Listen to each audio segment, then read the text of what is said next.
अस्सलाम welcome to my channel biology geek. हम continuity of life में रिप्रोडक्शन चैप्टर पढ़ रहे थे, जिसमें आज हमने देखना last topic sexually transmitted diseases, जिनको हम एसटीडीज भी कहते हैं, जिसमें मोर स्पेसिफिकली हम एड्स को डिस्कस करेंगे। लेकिन एड्स को डिस्कस करने से पहले हमें ये पता होना चाहिए कि एसटीडीज या सेक्सुअली ट्रांसमिटेड डिजीजेस क्या होती हैं, कैसे स्प्रेड होती हैं, क्या सिम्टम्स हैं, क्या एग्जाम्पल्स हैं, और हाउ एड्स एक सेक्सुअली ट्रांसमिटेड डिजीज है, एड्स स्टैंड्स फॉर, किस तरह स्प्रेड होती है, ये सब चीजें जो है वो हमने देखना है। बेसिकली सेक्सुअली ट्रांसमिटेड डिजीजेस हम कहते हैं ऐसा ग्रुप ऑफ डिजीज है वो जो ट्रांसफर होता है फ्रॉम पर्सन टू पर्सन, जब टू पर्सन जो हैं आपस में क्या होते हैं, सेक्सुअली एक दूसरे के साथ कनेक्टेड होते हैं। यानी कि ड्यू टू सेक्सुअल कनेक्शन जब टू पर्सन जो हैं क्या होंगे, कनेक्ट होंगे, तो उसकी वजह से अगर आपका एक पार्टनर भी इन्फेक्टेड है सेक्सुअली ट्रांसमिटेड डिजीज से, तो वो क्या कर देगा, ट्रांसफर कर देगा, वो कैपेबिलिटी रखता है कि वो ट्रांसफर कर दे एन अदर इंडिविजुअल में। और नॉर्मली ये कोई भी पर्सन इन्फेक्टेड क्यों होता है,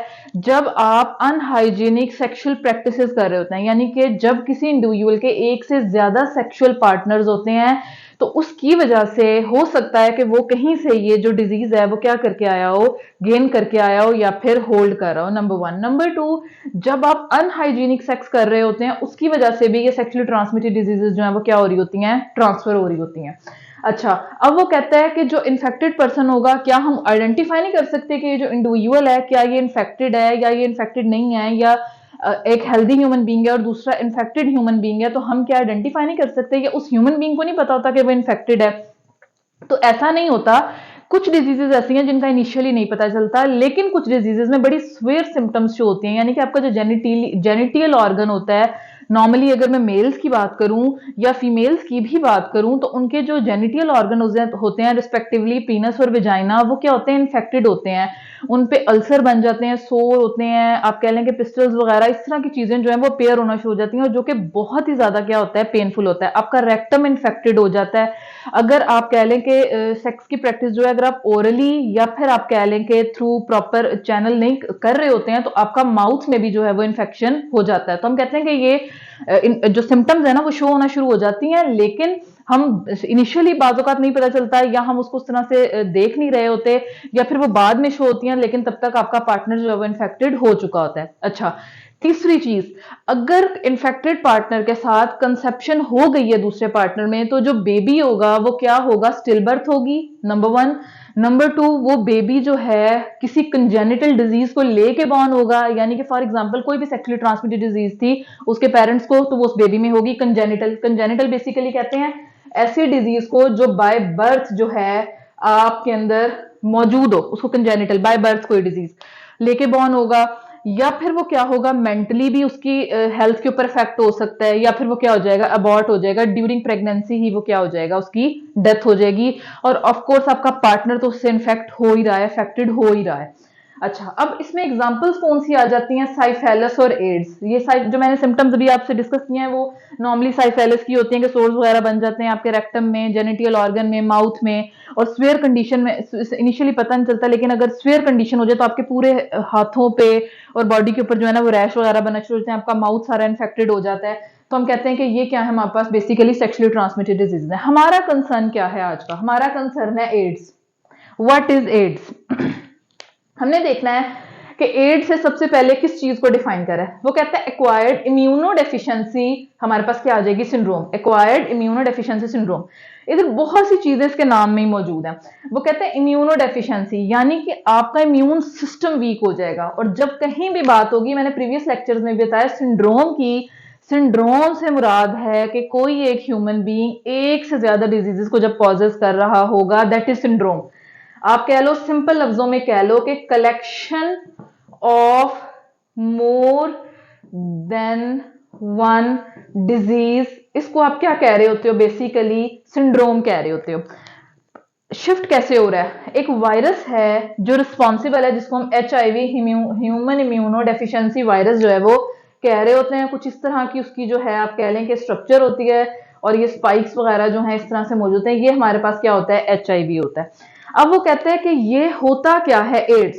अच्छा, इधर एक बात और आप लोगों ने याद रखनी है, बेसिकली एड्स कोई बीमारी नहीं है। अगर मैं कहूँ ना कि जैसे हम कहते हैं फीवर है, यानी कि हमारी बॉडी का टेम्परेचर फ्लक्चुएट हो रहा है, प्रोटीन्स डिस्टर्ब हो रही है, नो। एड्स आप कहते हैं कि इस तरह की सिंड्रोम है जिसमें आपका इम्यून सिस्टम वीक हुआ, इम्यून सिस्टम वीक होने की वजह से अगर आपकी बॉडी पे कट भी लगा है ना तो वो कैंसर में कन्वर्ट हो सकता है।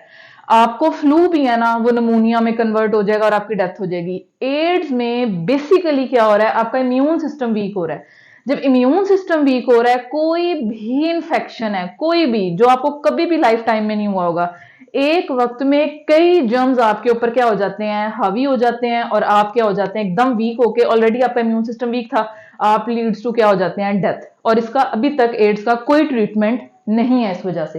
वो कहते हैं कि डायरेक्ट इन्फेक्शन ऑफ ब्लड। अच्छा, ट्रांसमिशन कैसे होती है ये आपकी बुक में नहीं है, लेकिन ये एक्स्ट्रा चीज है, ब्लड बॉर्न डिजीज। ऐसी डिजीजेस जो कि अगर टू पर्सन का आप कह लें कि कनेक्शन हो रहा है, अब कोई भी फ्लूइड दो पर्सन आपस में क्या कर रहे हैं, शिफ्ट कर रहे हैं एक दूसरे के अंदर, तो उसकी वजह से जो भी डिजीज होगी उसको हम ब्लड बॉर्न डिजीज कहते हैं।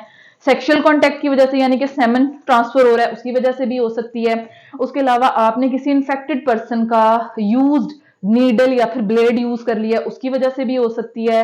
या फिर किसी भी वजह से एक पर्सन का स्लाइवा आपकी बॉडी में एंटर हो गया, उसकी वजह से भी ये डिजीज हो सकती है। या फिर ब्लड ट्रांसफ्यूज करवा लिया आपने इन्फेक्टेड पर्सन का, तो भी आपको ब्लड बॉर्न डिजीजेस जो है वो हो सकती हैं। तो ये भी अ काइंड ऑफ उसी की आप कह लें कि टाइप है। ये इसकी एक रीजन ये भी है। अच्छा, फिर वो कहता है कि हमारे पास रोल क्या है, एड्स इतना स्वेयर इशू है। अच्छा, इनिशियली ये जो एड्स है ना, ये इंटरनेशनल लेवल पे, यानी कि अगर हम बात करें फॉरेनर्स की या नॉन मुस्लिम्स की, उनमें ये कॉमन था, क्योंकि उनके अंदर ये चीजें जो हैं वो एज सच प्रोहिबिटेड नहीं होती। लेकिन अभी रिसेंटली पाकिस्तान में भी एड्स जो है वो बहुत तेजी से स्प्रेड हो रहा है, और इसके लिए बहुत ज्यादा अवेयरनेस सेशंस किए जा रहे हैं, बहुत ज्यादा बुक्स राइट की जा रही हैं, इसके ऊपर बहुत सारी चीजें जो है वो लिखी जा रही हैं। अवेयरनेस सेशंस होते हैं बाकायदा कॉलेजेस यूनिवर्सिटीज में, ताकि बच्चों में या बच्चियों में अवेयरनेस जो है वो डेवलप हो। तो कहते हैं कि हमारे नेशनल लेवल पे क्या चीजें हो रही हैं, क्योंकि ये पाकिस्तान में एकदम से जो है वो आप कह लें कि ये चीज जो है वो इंट्रोड्यूस हुई है। तो हम कहते हैं कि role of nation AIDS programme का क्या है, ऑब्जेक्टिव्स क्या है, उनकी ऑब्जेक्टिव क्या है, एचआईवी की ट्रांसमिशन मैक्सिमम से मैक्सिमम क्या की जाए, प्रिवेंट की जाए, स्टॉप की जाए। उसके लिए क्या रिक्वायर्ड है कि बिफोर मैरिज आप एक बार एड्स का टेस्ट जो है वो करवा लें, ताकि आप दोनों साइड से जो है वो क्लियर हो। ये ना हो कि आपका पार्टनर इन्फेक्टेड हो और उसको भी ये ना पता हो और वो दूसरे पार्टनर को इन्फेक्टेड भी कर दे, और ये है कि जो बेबीज होंगे डेफिनेटली सी बात है कि वो भी क्या होंगे, सफरर होंगे। फिर वो कहता है कि सेफ ब्लड ट्रांसफ्यूजन। हम नॉर्मली जाते हैं ब्लड बैंक्स में, ऐसे ही ब्लड ले लेते हैं और हम उसका कोई टेस्ट वगैरह नहीं करवाते कि ये क्लीन है, हाइजीनिक है या कुछ भी। तो कोशिश करें कि रिलेटिव्स के ब्लड को प्रेफर करें, या जो ब्लड बैंक से आप ब्लड बॉटल ला रहे हैं उसको एक बार टेस्ट लाजमी करवा लें कि क्या इसके अंदर कोई इन्फेक्शन या कोई प्रॉब्लम या कोई मसला तो नहीं है। उसके बाद वो कहता है कि रिडक्शन ऑफ एसटीडी, यानी कि उनकी पूरी कोशिश है कि जो एसटीडीज हैं, सेक्सुअली ट्रांसमिटेड डिजीज है, उनको क्या किया जाए, प्रिवेंट किया जाए, रिड्यूस किया जाए, ताकि लोगों में ये जो एक एड्स आप कह लें कि एक ड्रोना ख्वाब जैसे कैंसर है, कोई ट्रीटमेंट नहीं है, आप सब कुछ करवा लेते हैं, एट द एंड आप फिर ड्यू टू कैंसर आपकी डेथ हो जाती है। इसी तरह से एड्स है, आप कुछ भी कर लें, आपका इम्यून सिस्टम वीक हो गया, बेसिकली आपके व्हाइट ब्लड सेल्स जो है वो इन्फेक्टेड होते हैं। व्हाइट ब्लड सेल्स आपका इम्यूनिटी है, इम्यून सेल्स है, वो हमेशा कुछ भी होता है वो फाइट बैक करते हैं। वो खत्म हो गए हैं तो आपकी इम्यूनिटी डेड, इम्यूनिटी डेड तो ये डिजीज आपके ऊपर हावी है और आपको लीड्स टू डेथ करेगी ये। तो वो कहते हैं ये सब चीजें हमने प्रिवेंट करनी है। एनजीओ इसमें नॉन गवर्नमेंटल ऑर्गेनाइजेशंस क्या कर रही हैं, ये तो गवर्नमेंट का काम हो गया। फिर नॉन गवर्नमेंट क्या कर रही है, पब्लिक अवेयरनेस डेवलप कर रही है कि एड्स क्या है, एचआईवी, काफी लोगों को पता ही नहीं है कि एड्स और एचआईवी क्या है, तो वो ये अवेयरनेस डेवलप कर रही है, उसमें सेशंस वगैरह हो रहे हैं, सेमिनार्स वगैरह हो रही हैं, वॉक्स वगैरह हो रही हैं। फिर वो कहता है कि और जो पेशेंट है एड्स के, उनको केयर दी जा रही है एक्स्ट्रा, उनको सपोर्ट दिया जा रहा है, उनको आप कह लें कि हौसला दिया जा रहा है कि यू कैन फाइट। और जब आपका इम्यून सिस्टम बूस्ट अप करने के लिए चीजें की जा रही होती हैं, तो ताकि वो कुछ ज्यादा सर्वाइव कर सकें और बेटरमेंट की तरफ जा सकें। और लास्ट में वो कहते हैं कि लोगों को एजुकेट किया जा रहा है कि हम एड्स को या एसटीडीज को किस तरह से प्रिवेंट कर सकते हैं, नंबर 1। और नंबर 2, जो लोग हाई रिस्क पे होते हैं एड्स के, उनको भी बताया जा रहा होता है कि आपने खुद दूसरे लोगों को अपने आप से क्या करना है, बचाना है, खुद को आइसोलेट कर लें, अपना ट्रीटमेंट करें, कोशिश करें कि दूसरे लोगों से इन कॉन्टेक्ट जो है वो आप ना आए। तो ये था ऑल अबाउट द एड्स और सेक्सुअली ट्रांसमिटेड डिजीजेस। होपफुली आप लोगों को ये चीजें समझ आई होंगी और आप लोगों का कॉन्सेप्ट जो है वो अच्छा डेवलप हुआ होगा। अगर कोई भी किसी किस्म का क्वेश्चन हो, कोई बात ना समझ आई हो, इसको कमेंट सेक्शन में लाजमी पूछें। I will try my best कि मैं आप लोगों के क्वेश्चंस को आंसर करूं। और वीडियो को लाइक शेयर सब्सक्राइब करें, एंड तक देखें, ताकि आप लोगों को ये क्या हो, आप लोगों के लिए हेल्पफुल हो। Thank you.